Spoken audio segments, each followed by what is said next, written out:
Por muitas vezes, né, a nossa trajetória vai deixando vestígio do nosso propósito. E a gente não consegue entender o nosso propósito. A gente não consegue seguir os passos da nossa própria vida e a gente não entende o nosso propósito de vida. Eu nasci para quê nessa terra? Será que eu não vou prestar para nada? Irmão, em nome de Jesus, Deus te colocou aqui. Eu já te disse, Mateus 26, 41, um consolo para mim e para você. Teu espírito nasceu pronto para o cumprimento de um propósito aqui na terra. Ou seja, Deus tem algo na tua vida e ponto final, queira você ou não. Eu sempre digo, a vida não é só aquilo que você pode ver ou tocar. Então Deus tem algo para você, específico para você, que é diferente do que Ele tem para mim. É claro que Deus une pessoas em propósito e nós podemos contribuir para o reino de Deus, né, coletivamente, mas tem algo em você que só você sabe fazer.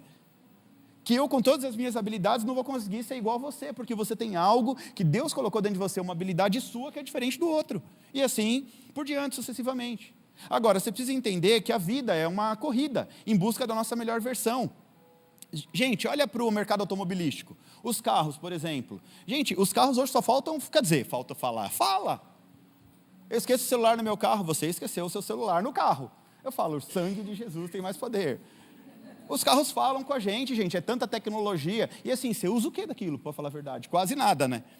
É tanta coisa que tem no carro, que você fala assim, Jesus, quanta coisa. É legal na hora que você vai comprar, porque é tanta coisa para aumentar o preço, mas depois para usar mesmo, você usa, gente. Você usa. Sabe qual que é o carro que eu mais gosto dos que eu tenho? Um Gol 92.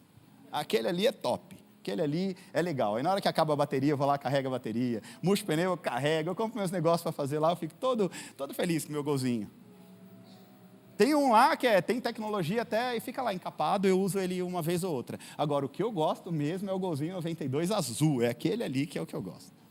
Então, essa corrida da vida, carro, aperfeiçoou tanto, mas é um negócio assim que, celular. Gente, a tecnologia do celular, por exemplo, todo ano é um negócio diferente. Aí você tem que ficar trocando, porque agora é a câmera que está melhor, não, porque agora é o vídeo que está melhor, não, porque agora não sei o que está melhor, porque agora não sei o que está melhor. E todo esse movimento é necessário, a gente às vezes fala assim, né? Mas o movimento é necessário. Porque você buscar a sua melhor versão é um movimento necessário também. Você não pode ser a mesma pessoa daqui a 5 anos, daqui a 2 anos, daqui a 1 ano, você tem que melhorar, você tem que andar para frente. Não é normal. Às vezes vão te cobrar, e você mudou. Claro que eu mudei, eu estou buscando a minha melhor versão a cada dia, é 1% a cada dia. Eu quero ser o melhor pastor a cada dia, eu quero ser o melhor marido, eu quero ser o melhor pai. A cada dia eu quero crescer um pouquinho. Eu quero deitar minha cabeça no travesseiro no final do dia, falar comigo mesmo. E aí, Vitor? Fez o que deveria ser feito? Como foi seu dia hoje? Foi uma bênção? Amém. Aí eu durmo tranquilo. Agora, se eu negligencio comigo mesmo, tem muitas vezes que eu perco até o sono. Eu me cobro. Hoje eu acordei um pouquinho mais tarde do que meu horário normal. Poderia acordar mais tarde, mas eu comecei a me cobrar, eu falei, por que eu fiquei mais 30 minutos na cama desnecessariamente? Se eu tinha meu horário para acordar, o horário de acordar é aquele, tem que acordar, lava o rosto e vai fazer as coisas. Aí hoje eu falei, eu vou me permitir mais 10 minutinhos. Fiquei quase 1 hora mais na cama. Aí tive que sair correndo para resolver tudo do dia. Falei, não, isso não está certo. Mas não está certo com o quê? Eu posso, mas não está certo comigo mesmo. Se eu estou buscando a minha melhor versão a cada dia, por que eu vou ficar me enganando? Hoje eu posso ficar um pouquinho mais na cama. Claro que eu não estou falando isso para quem acorda todo dia 4h30 da manhã. 5 horas da manhã, e você fica até às 6, gente, qual o problema? Agora, às vezes, você tem a condição de acordar. Eu hoje, graças a Deus, tenho a condição de levantar às 7h30, 8 horas. Não preciso mais fazer que nem eu fazia há 15 anos atrás, que saía às 5 horas da manhã de casa e chegava meia-noite. Esse tempo de deserto passou. Agora a história é outra, é diferente. Então eu preciso olhar para o meu passado e ver o esforço que eu fazia lá atrás para chegar onde eu cheguei, e eu não posso desistir. Eu não posso parar, achar que o que eu já construí foi o suficiente para... Legal, mudou a minha vida, tem mudado a vida dos meus familiares, tem mudado a vida de muita gente, mas ainda é pouco. Se Deus quer me usar, eu vou me deixar ser usado até o último dia da minha vida na terra. Então eu vou produzir a cada dia mais, vou me tornar a minha melhor versão para que Deus possa me usar ainda mais a cada dia. É por isso que eu vou lá gravar a evolução diária todos os dias, entregar conteúdo para você, é por isso que todos os dias eu venho trabalhar aqui, é por isso que todos os dias eu estou com a minha equipe de mídia, estou ali fazendo as coisas acontecer, e cuida de uma coisa, e cuida de outra coisa, e cuida da demanda de um, de outro, porque eu entendo, que se Deus me deu a capacidade para resolver um monte de problemas, é porque eu estou sendo excelente na obra de Deus, eu preciso melhorar, eu preciso ser melhor para amanhã, para o futuro. Uma coisa você pode ter certeza, o pastor Vitor daqui a 1 ano não vai ser o mesmo pastor Vitor, vai ser outro pastor Vitor. Esse é o fluxo natural, a cada dia eu vou crescendo 1% a cada dia. O meu convite para você é encare a vida como um movimento muito real, onde você precisa acompanhar esse movimento, porque senão você acaba se tornando um objeto obsoleto. Sabe numa obra? Andaime em determinado momento da obra é maravilhoso. Agora, imagina no final da obra um andaime no meio da sala. Serve para que aquilo? Se não para ficar enchendo o saco. Não acaba nunca essa obra, tira esse andaime daqui. Não quero mais o andaime. E tem gente que acaba se tornando andaime no meio do caminho. Acaba não tendo mais sentido. Uma casa acabada, para que um andaime lá dentro? Você está entendendo isso em nome de Jesus? Por isso que você tem que se movimentar todos os dias para crescer e se desenvolver, para você não virar um objeto obsoleto, que ninguém quer, que não serve mais para nada, que ninguém contrata mais. Por quê? Porque você para no tempo. Então precisa se desenvolver. Pastor, eu estou velho, velho é o diabo, continua aí, começa a fazer alguma coisa em nome de Jesus, amém ou não amém? Então a Bíblia, a todo momento, está nos impulsionando a essa busca pelo crescimento. A Bíblia nos impulsiona a todo momento a busca pela maturidade. A Bíblia nos impulsiona a todo momento a busca da sua melhor versão. Quer alguns exemplos disso? Vamos lá, João 10,10 diz, Jesus diz, eu vim para que vocês tenham vida e vida em abundância. Jesus está dizendo o seguinte, eu vim para que vocês tenham plenitude de vida. A minha parte eu fiz. Salvei vocês na cruz e trouxe a mentalidade de um novo reino, agora é com vocês. Você quer mais? Paulo diz que precisamos avançar até a nossa perfeita maturidade. Quer mais? Jesus diz que o servo que só faz o que é mandado é servo inútil, medíocre. Quer mais? As cartas da igreja de Apocalipse nada mais é do que Jesus dizendo que cada igreja tem um potencial para atingir e algumas estão deixando a desejar. É literalmente isso, as 7 cartas do Apocalipse, as igrejas não estão atingindo a sua plenitude. Antes eram adoradores e excelentes, agora só são excelentes. Aí ele está dizendo o seguinte, não, volte ao primeiro amor, volte a ser adorador, porque você nasceu para ser completa. Não é uma área só e a outra não. Não adianta você ser o desbravador que sai para ganhar dinheiro e esquece da sua família. Deixa a sua esposa de lado, está resolvendo um problema e esquece da casa. Não é assim, gente. Isso está te fazendo uma pessoa medíocre. Isso demonstra o quanto você é medíocre. Você precisa arrumar tempo para cuidar das coisas, cuidar da sua vida. É a verdadeira roda da vida. Você tem várias áreas da sua vida. Você precisa olhar para a sua vida espiritual, para a sua vida sentimental, para a sua vida emocional, para a sua vida financeira. Você tem que olhar para todas as áreas da sua vida e fazer essa roda girar. Não pode olhar para uma área e esquecer de outra área. Fazer uma coisa e esquecer outra coisa. Você tem que ser completo, pleno, como o nosso Espírito. O Espírito de Deus é pleno, o Espírito que habita em nós é o Espírito da plenitude. Então nós precisamos aprender a ser discípulos de Jesus. Nós carregamos esse Espírito dentro de nós. E muitas vezes a gente não deixa com que o Espírito haja nas nossas vidas de forma plena e completa. Então aqui Jesus está dizendo em Apocalipse, a igreja tem um potencial para atingir, mas está deixando a desejar. Está negligenciando com as coisas de Deus, não estão se tornando a sua melhor versão. Aqui no texto de Isaías, o profeta está literalmente dizendo que enquanto mais a gente se desenvolve para Deus, mais nós vamos ser usados por Deus. Aleluia. Enquanto mais eu me interesso pelas coisas de Deus, mais Deus se interessa por mim e me coloca para fazer as coisas dele. Olha o que o texto diz no verso 3 aqui de Isaías. Então os olhos dos que veem não estarão fechados, e os ouvidos do que ouvem escutarão. O que isso quer dizer? Qual que é o pleno potencial de um olho de uma pessoa? Qual que é o pleno potencial de um ouvido de uma pessoa? O pleno potencial de um olho é enxergar, é ver. E do ouvido, ouvir, escutar. Agora, a minha pergunta, para que serve um olho que não vê e um ouvido que não ouve? O que isso demonstra? Diga, uma deficiência. Um olho que não enxerga, um ouvido que não ouve, significa que é uma pessoa deficiente. Ou seja, o órgão não se desenvolveu para atingir a sua plenitude, que é ver ou escutar. É um órgão deficiente. E pasmem, mas assim somos nós. Nós fomos criados para atingir a estatura de varão perfeito. E aqueles que não atingem a estatura de varão perfeito são pessoas deficientes.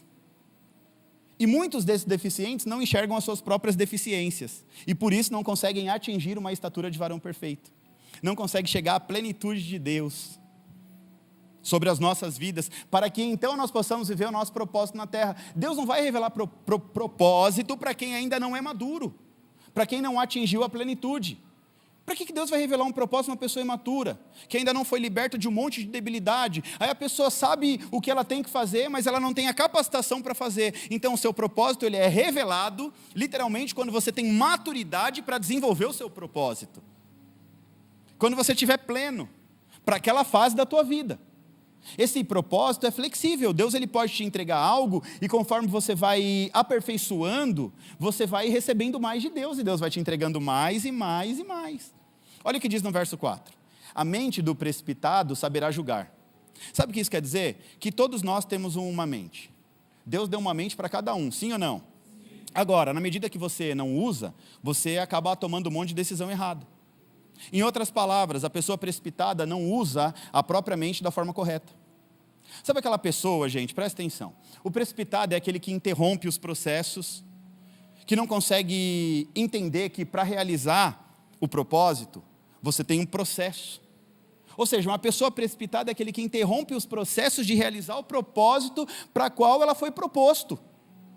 Eu tenho um propósito na minha vida. Aí eu me precipito em tomar as minhas próprias decisões. O que acontece? Automaticamente esse propósito não vai ser realizado. Por quê? Porque eu me precipitei. A precipitação. Tem muita gente que se precipita, passa por uma dificuldade, uma luta, um vale, desiste de tudo. Passa por um problema no casamento, desiste do casamento. A empresa dá o primeiro sinal que vai quebrar, a pessoa já desiste. A faculdade começa a apertar. Gente, deixa eu falar, hoje eu estava lembrando da minha primeira formação. Foi em marketing, na faculdade 9 de julho, Universidade 9 de julho. Uninove é 10. Eu estudei lá. A propaganda de graça para os caras.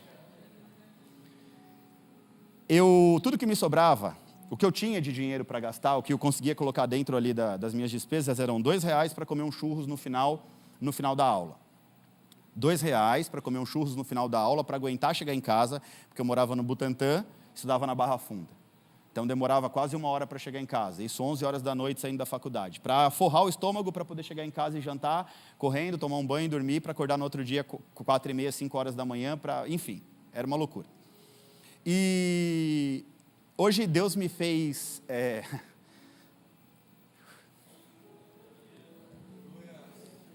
Deus me fez lembrar do tempo que eu ia negociar as mensalidades do semestre. Era duro. Quando eu me via sentado naquela fila, com 400, 500 pessoas, negociando a faculdade do semestre, estava à vontade de desistir. Eu ligava às vezes para a Vanessa e falava, eu não aguento, é muita humilhação. Estou aqui de novo, negociando a faculdade, para poder estudar o próximo semestre. E quantas vezes eu quis desistir? Quis parar. Quantas vezes eu senti vontade de me precipitar e parar? Mas o Espírito Santo falava para mim, continua. Aí eu falava, continua desse jeito, Deus, que vergonha. Gente, era 3 horas de fila, 4 horas de fila. Você tinha que ir com paciência, sentar e ficar esperando a sua senha ser chamada. Aí pegar cheque, renegociar, e pagar um, e não pagar o outro, e não sei o quê, e não sei o quê. Eu não me precipitei. Confesso que não foi um momento fácil. Eu também confesso que eu não tinha a maturidade que eu tenho hoje para entender o processo. Mas eu vivi o processo, passei pelo processo, a realidade mudou, a conta fechou. Mas falar que é fácil na hora que a gente está no processo? Não é. Falar que é fácil na hora que você tem que ficar encarando ali, né, a fila da desonra, porque aquilo era uma fila da desonra. Todo mundo sabia que os irmãos que estavam ali eram os devedores. E estava eu lá sentado para poder negociar o cheque para pagar a próxima mensalidade. Doía, chegava em casa arrasado. Mas não me precipitei. Então, eu tenho algo de Deus para falar para você. Não se precipite. Às vezes, precipitadamente, tem gente querendo tirar a sua própria vida. Sua vida tem um propósito. Às vezes, precipitadamente, tem gente querendo desistir da família, do casamento, da casa, do trabalho. Não se precipite. Calma teu coração, Deus está querendo te ensinar algo no meio desse processo. A vida ela vai deixando vestígios, literalmente, do que Deus quer formar em nós lá na frente. Eu acredito que esse processo, que naquela hora era vergonhoso, hoje não. Naquela época era vergonhoso. Hoje é literalmente uma história de superação. Depois de alguns anos eu voltei na faculdade para comer uns churros. Mas ali eu já tinha dinheiro para comprar barraca de churros, se eu quisesse. Que é importante a gente trazer à memória algumas coisas, porque foi naquela luta, e olha, deixa eu falar uma coisa para vocês, o Vitor de hoje agradece muito àquele Vitor, porque para o Vitor de hoje chegar onde chegou, aquele Vitor precisou sentar,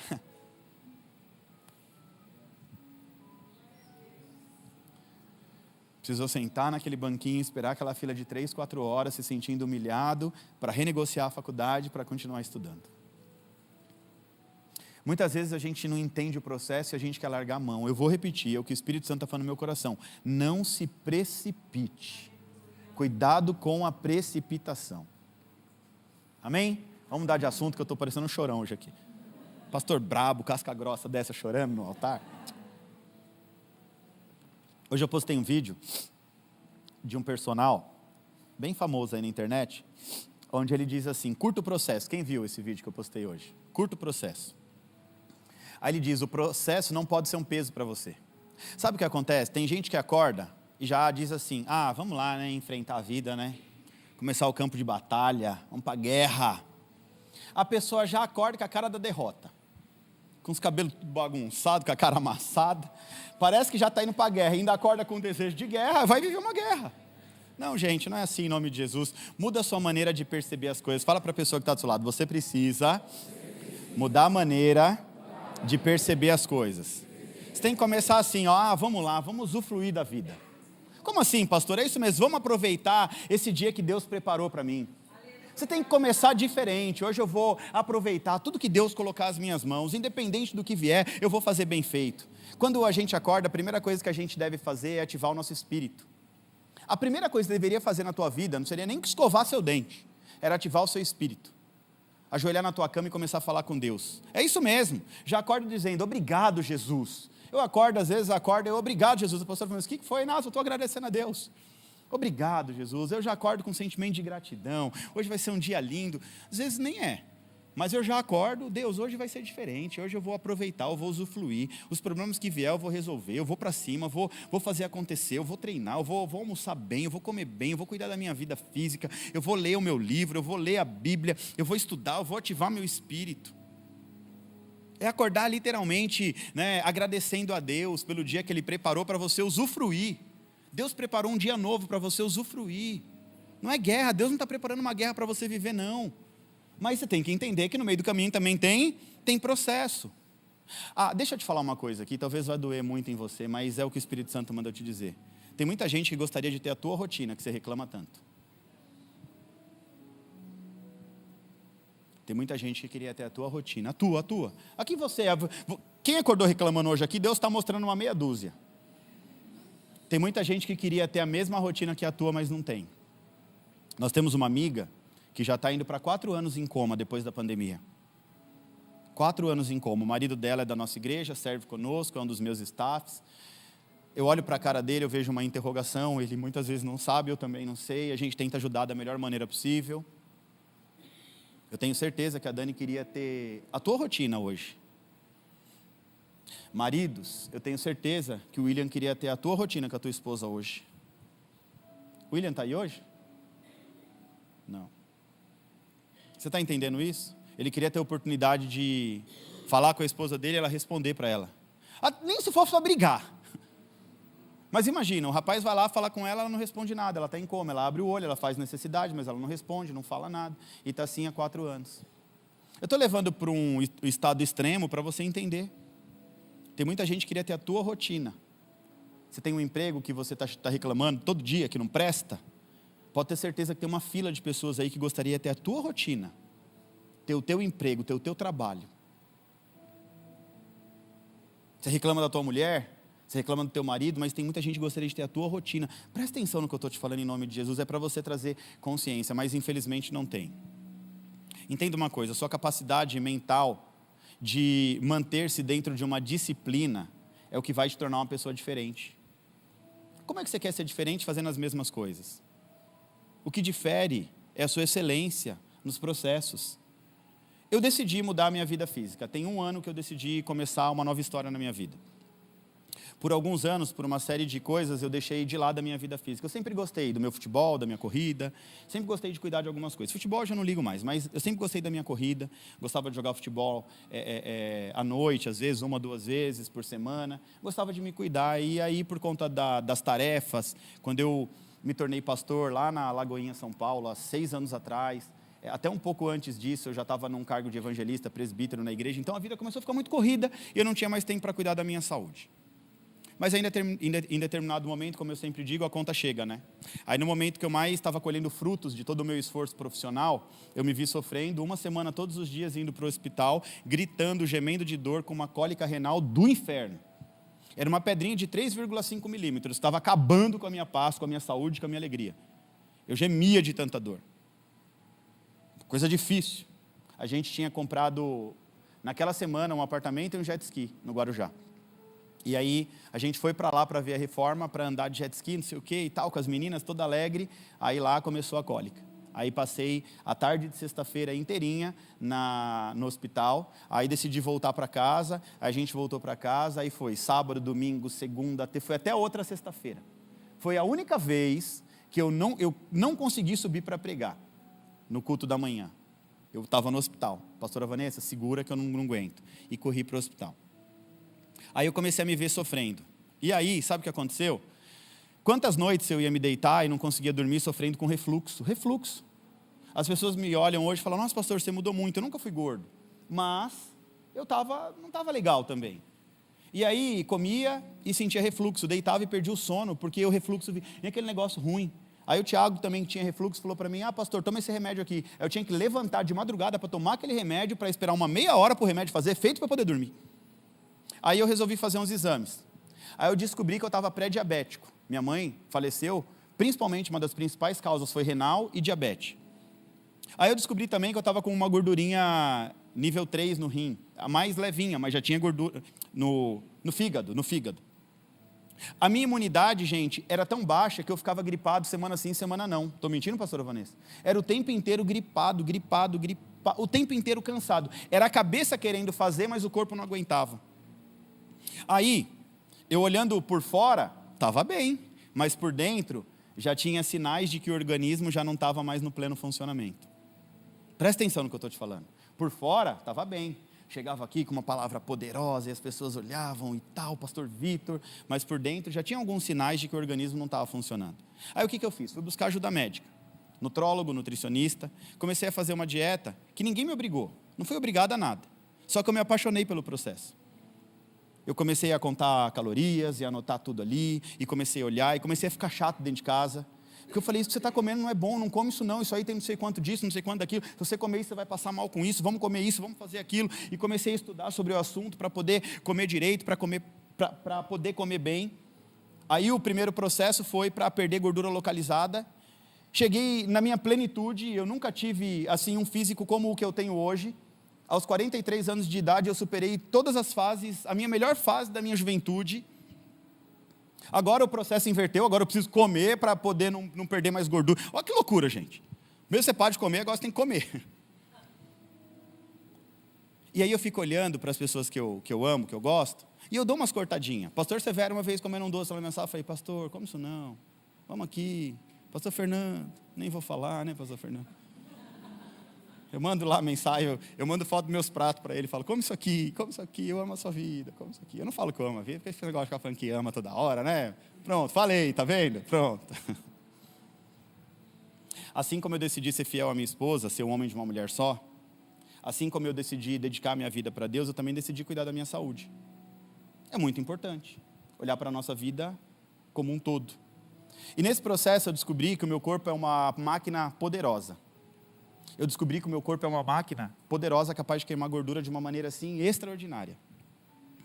Aí eu repito, hoje eu estou na minha melhor forma física da minha vida inteira. Agora o meu processo mudou. Agora eu tenho que comer mais para não perder mais, porque eu não posso perder mais, cheguei no limite. Entenda uma coisa, o resultado, ele acontece, porém você precisa entender o processo. Para você ver o resultado, você tem que passar pelo processo. Você que está precisando emagrecer, está virando aula aqui de nutrição, né? O que você precisa fazer? Contar caloria. Você não pode... A continha básica, gente, no final a conta fecha. Você não pode comer mais do que você consome. Quer dizer, você não pode comer mais do que você gasta. Seu gasto lá basal é tanto, aí entra aquilo que você gasta durante o dia com atividade física, alguma coisa que você faz. Quando você gasta tanto, você tem que comer menos. Pronto, fechou, acabou. Mas pastor, esse negócio é chato, então tá bom. Não escuta o profeta não, domingo eu falei, não escuta o sacerdote não. Mas na frente a conta fecha, aí você vai vir pedir oração. Aí eu vou ter que orar pela tua vida, depender de um milagre. Eu quero ver os meus netos, na verdade ver não, eu quero curtir os meus netos. E quem sabe ainda, né, casei cedo, então talvez eu tenha a oportunidade de curtir os meus bisnetos. Então eu olho para o futuro. E eu não quero chegar lá, um velhinho que não consegue nem andar direito. Não, muito pelo contrário.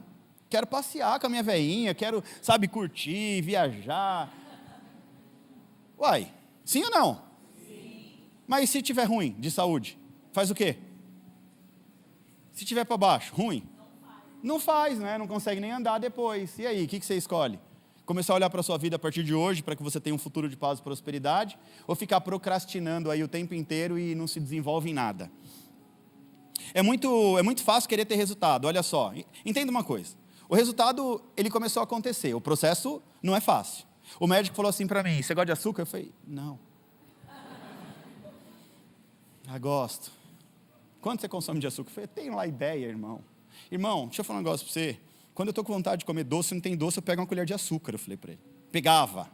Diante de Deus, era assim. Comia muito pouco, aí depois eu pegava umas 3 bolas de sorvete, meia lata de leite ninho, não, brincadeira, umas 4 colheres de leite ninho, e mais um pouquinho de leite moça para dar um gostinho. Fazia uma papinha e começava a comer ali, achava que estava tudo bem. Hoje eu posso falar, nem no meu café eu boto açúcar, mas não era assim. Para tomar um golinho de café, 2 colheres de sopa de açúcar, de sopa, não é de chá, de açúcar, para ver se o café fica docinho para tomar. Aí o médico falou assim para mim, corta o açúcar. Foi fácil? Sim ou não? Mas gente madura não faz aquilo que quer, faz o que tem que ser feito. Eu nem sei se a gente compra açúcar em casa, compra? Eu não consumo açúcar em nada.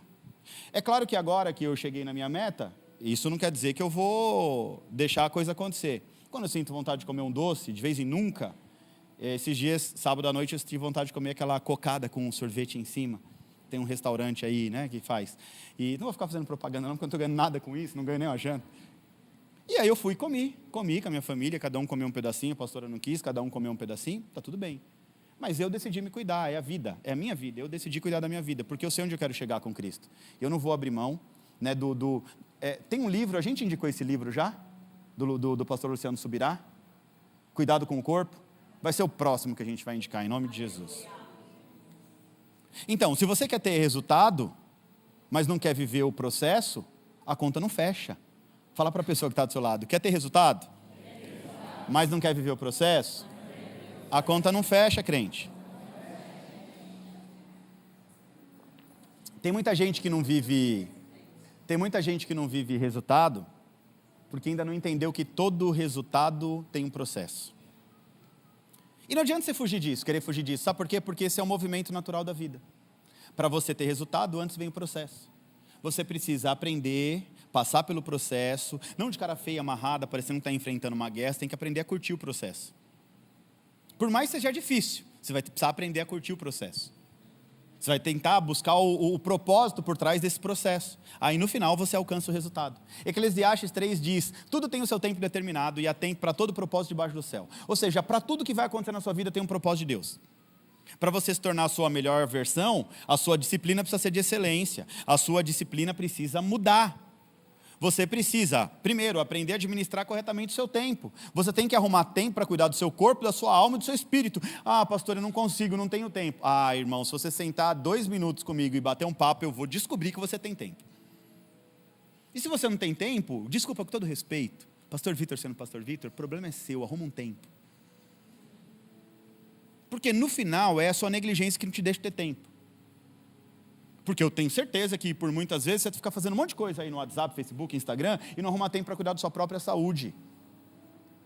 Ah, pastor, eu não consigo desenvolver meu intelecto, não consigo ler um livro porque eu não tenho tempo. É porque não tem tempo mesmo? Eu tenho algo que eu negligencio comigo. E eu vou expor mais uma vez aqui para vocês, minhas aulas de inglês. E aí toda vez que eu saio do Brasil, aí eu falo, vai, vendo, não quer fazer. Eu não consigo, sei lá, não é que eu não consigo, o negócio não entra na minha cabeça. E ele também não é que não entra na cabeça, porque se eu quisesse, entrava.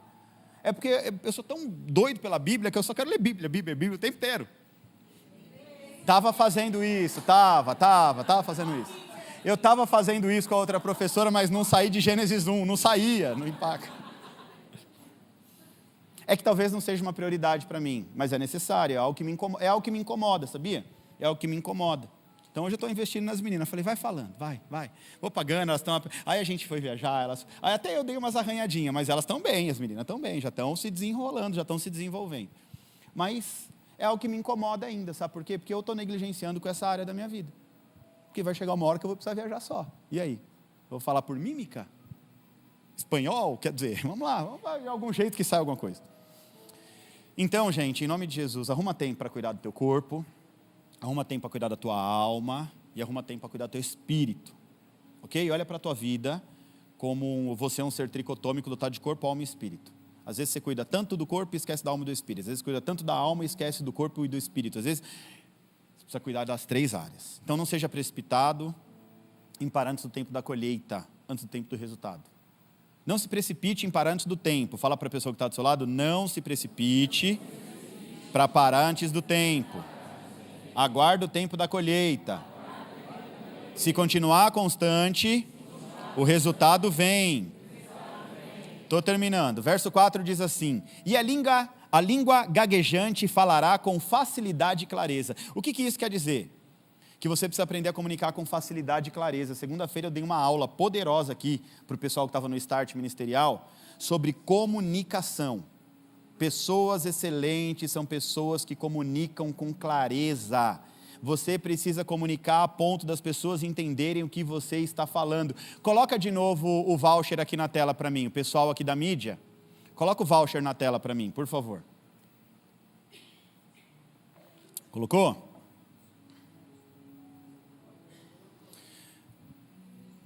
Um copo de... Está comunicado com clareza isso aqui? Se eu coloco só um refrigerante e a pessoa chega lá no balcão e fala, eu quero um refrigerante de 2 litros, por favor. Faz sentido? Comunicação clara? Um brigadeiro de colher. Isso é uma comunicação clara, sim ou não? Um algodão doce, um bolo de pote, um espetinho. Se eu coloco assim, ó, refrigerante, brigadeiro de colher, algodão doce, bolo de pote e espetinho, a pessoa vai entender que a igreja vai dar 50 espetos para levar até para casa. Comunicação com clareza. Comunique de uma forma que as pessoas vão entender claramente, que não vão te perguntar. Eu sempre tento montar as minhas ministrações respondendo perguntas que possivelmente vai vir na mente de vocês. Eu fico pensando com a cabeça de vocês para tentar entender a pergunta que vocês vão fazer em cima daquela ministração para eu poder responder e você não precisar me perguntar. Isso é um bom comunicador, é aquele que traz clareza e as pessoas não têm dúvida. Sai no final, eu entendi o que ele quis dizer. Esses dias eu recebi uma mensagem de uma pessoa, mandou assim para mim, Pastor Vitor, eu nunca consegui, a mulher é do interior do Paraná, está assistindo a Evolução Diária, ela falou, já tentei, eu sou crente há mais de 20 anos, a paz do Senhor, pastor, varão de Deus, né? Linguagem de crente. Tem mais de 20 anos que eu vou na igreja, eu não consigo entender a Bíblia, comecei a assistir seu vídeo, glória a Deus que eu cheguei nesse canal, não sei nem como eu cheguei, mas agora eu estou entendendo tudo, eu estou entendendo as coisas, já estou até replicando na minha célula, falei, vai irmã, leva os estudos tudo lá, Deus me deu, agora é seu também, vai, fala as coisas aí, está tudo bem. Como é que é, Marcelo? Fruto para alimentar o... Exatamente. O pastor Fernando não ensinou aqui a diferença do resultado e do fruto? O resultado é para mim. Fruto é quando eu começo a sobejar na sua vida, quando já começa a ter para você também. Agora, entenda uma coisa. Não é no mundo ideal que você constrói a sua melhor versão, viu? Não é no mundo que você idealiza. Aonde você constrói a sua melhor versão? Diga, no mundo real. É na realidade do dia a dia. É onde o bicho pega. É ali que você constrói a sua melhor versão. Sua melhor versão, você constrói, é lá nos arranca-rabo no casamento, que aí você vai aprendendo, passando pelo processo. A sua melhor versão você constrói com seu chefe chato, pegando no teu pé, te confrontando o tempo inteiro, às vezes com razão, às vezes não. É ali que você está construindo um homem e uma mulher de sucesso. Não é no mundo ideal. Mundo encantado de Bob, você fecha o olho e sonha. Esse mundo nem sei se existe, talvez existe na tua mente. Mas no dia a dia, é diferente, sim ou não? No mundo real você vai encontrar o quê? Problema, dificuldade, contratempo, desafio. Olha só o que próprio Deus diz. O texto diz, um rei reinará com justiça e os seus príncipes com retidão. Agora, olha só, mas nesse mesmo cenário... também tem os insensatos, os tolos e os perversos. Um rei vai reinar com justiça e os príncipes vão ser retos no meio dos tolos, dos insensatos e dos perversos. Não está dizendo que vai ser um reinado de paz e prosperidade, que todas as pessoas vão olhar para você. Saul nem bem foi ungido, já foi rejeitado. A Bíblia diz que, e os vadios, os desocupados, os que não tinham o que fazer, disseram, eu não vou dar presente para esse cara não reconheço ele como meu rei. No próximo capítulo, o que acontece? Saul enfrenta uma guerra e vence. Acho que eu já estou dando spoiler da ministração de amanhã, mas amém.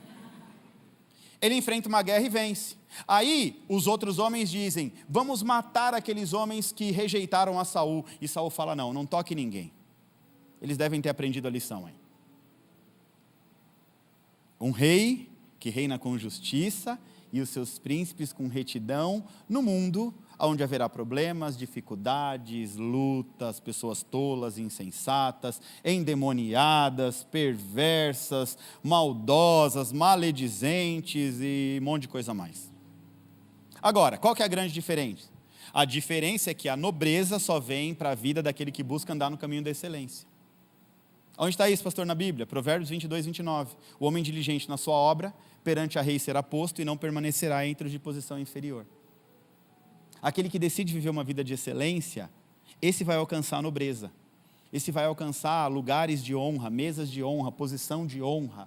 Vai alcançar sucesso na sua vida profissional, na sua vida sentimental, no seu casamento. Aquele que quer andar no caminho da excelência. Gente, isso aqui é para tudo. Excelência no seu casamento, excelência na sua casa, excelência no seu trabalho, excelência na sua vida, excelência no seu vestir, excelência em tudo. Bota excelência. Esses dias, uma pessoa chegou com a calça rasgada, aquela coisa, e aí foi bem no dia que eu chamei ali na minha sala. Aí a pessoa ficou com vergonha, porque estava com uma calça, estava mal vestido, estava com uma calça rasgada, esses rasgos estava meio bagunçado, aí ficou com vergonha. Você nunca sabe o dia que você vai ser chamado, para sentar numa mesa de honra.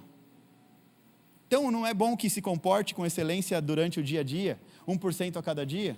Do nada você pode receber um convite que você não esperava. E aí, como é que você está? Não está preparado. Aí a oportunidade é um cavalo selado, que ela passa uma ou algumas vezes nas nossas vidas. Se a gente não entende que o cavalo da oportunidade está passando, eu não pulo, não monto nele. Deixo ele passar, e aí perco a oportunidade. Esse texto de Isaías aqui também nos orienta a buscar a nossa melhor versão, e também nos ensina que a nossa melhor versão não vai ser encontrada no mundo ideal, é no mundo real, no dia a dia. Lembra da ministração? Milagres acontecem no dia comum? É no dia comum que as coisas acontecem? Eu já citei aqui a rotina de Zacarias e Isabel. Eles foram visitados pelo anjo do Senhor e puderam realizar o sonho de ter um filho num dia comum. Fazendo a rotina do dia a dia, o anjo do Senhor apareceu e falou assim, você é um homem de Deus, chegou a hora de ter um filho. Você precisa procurar ser amanhã melhor do que hoje. Fala para a pessoa que está do seu lado, amanhã você tem que ser melhor do que hoje. Você precisa melhorar pelo menos 1% a cada dia. Essa semana, a gente ficou bem angustiado. Que dia que a Giovana foi fazer a prova da autoescola? Segunda-feira? A gente ficou bem angustiado. Ela tinha feito uma vez, não conseguiu passar. Fez a segunda vez, não conseguiu passar. Ela estava muito aflita. E aí eu comecei a ficar preocupado. Falei, poxa vida. Eu estava vendo que ela estava ficando nervosa e tudo mais. Eu não tenho muita paciência para essas coisas. Falei, minha filha, vamos resolver isso e tal, não sei o que e tal. Aí no dia que ela foi fazer a prova na segunda-feira, a menina saiu aflita. O Uber atrasou. Estava tudo corroborando para ela ser reprovada de novo. Chovendo, frio. Eu acordei 5 e pouquinho da manhã e não conseguia mais dormir, angustiado. Aí ela veio no meu quarto, pai, ora por mim. Falei, ora filho, orei por ela, tal. Ela foi. Aí eu fiquei deitado ali, mas meu coração estava assim. Eu falei, meu Deus, logo hoje. A menina já está angustiada, já está preocupada. Vai fazer essa prova de novo. Essa menina vai voltar triste de novo. Jesus, meu Deus. E meu coração estava aflito ali. Eu falei, Jesus. Aí eu sou um pai incompetente. Por que eu não fui ensinar essa menina a dirigir? Eu aprendi com 15. Eu deixei ela ir para a autoescola e não fui ensinar. E eu já comecei a me cobrar. Aí o Espírito Santo tocou no meu coração, liga para ela. Estava tudo corroborando para dar tudo errado aquele dia. Aí eu liguei para ela e falei assim, filha, deixa eu falar uma coisa para você. Escuta bem o que eu vou te falar, hein? Você não tem obrigação de passar nessa prova. Ela, como assim, pai? Eu falei, você não tem a obrigação de passar, mas você tem a obrigação de entregar o seu melhor, de fazer o seu melhor. O que você precisa voltar para casa dizendo, pai, aquele dia eu errei nisso, mas hoje eu não errei nisso, pai. Hoje eu fui até o fim, mas por um vacilo não deu certo. Aí ela com a vozinha de choro embargada, tá bom, pai. Eu falei, deixa eu repetir, eu vou gravar um áudio para você. Gravei um áudio para ela, falei, você não precisa voltar com um papelzinho de aprovação na mão. Você só precisa fazer o teu melhor. Eu quero que você chegue em casa dizendo, pai, se não der certo, você vai falar, pai, não deu certo, mas eu fiz o meu melhor, eu entreguei o meu melhor, dessa vez o meu resultado foi melhor do que o primeiro e o segundo, só isso. Aí não consegui dormir mais mesmo, aí fui caçar alguma coisa para fazer. Aí daqui a pouco eu só ouvi o grito da pastora, uhul, falei, eita glória, deu certo. Aí eu respirei, escorreu uma lágrima do olho, aí vem ela com a Giovana, pai, eu passei, eu falei, glória a Deus. Mas sabe qual foi a grande lição disso? Se ela voltasse sem a aprovação, está tudo certo. Ela não tinha obrigação de passar, ela nunca dirigiu, ela está começando agora. Eu dirigia desde os 15 anos, então quando eu fui fazer a prova lá, para mim foi mamão com açúcar.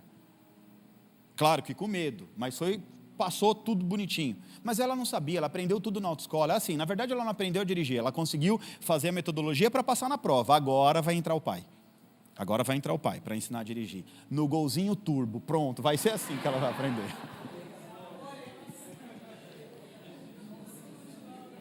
Já que é para aprender, vamos aprender, né, gente? Brincadeira, gente, brincadeira, eu não sou maluco, não. Então, para você se tornar a sua melhor versão, tem hora que você vai ter que parar de chorar, de reclamar, porque você não tem oportunidades. Tem gente que chora porque não tem oportunidade. Ah, mas se eu tivesse o pai, mas se eu tivesse não sei o quê. O caminho está errado. Se você quer se tornar a sua melhor versão, para de chorar, para de reclamar e começa a criar a sua própria oportunidade. Tá? Simples assim, com todo o amor, carinho e respeito pela sua vida. Mas eu não tenho isso, mas eu não tenho aquilo, mas não tem ninguém. Deus te plantou num lugar que tem palavra, que tem direção para a tua vida. Então talvez você possa não ter tido, mas olha só, tem muita gente que fica olhando para aquilo que a vida não deu, mas não olha para aquilo que Deus está dando. Então para de ficar olhando para o passado e olha onde você está. Num lugar de gente excelente, num lugar de gente que quer crescer, que quer se desenvolver. Então agora é hora de, em nome de Jesus, parar de reclamar, parar de murmurar e começar a criar a sua própria oportunidade. Amém ou não amém?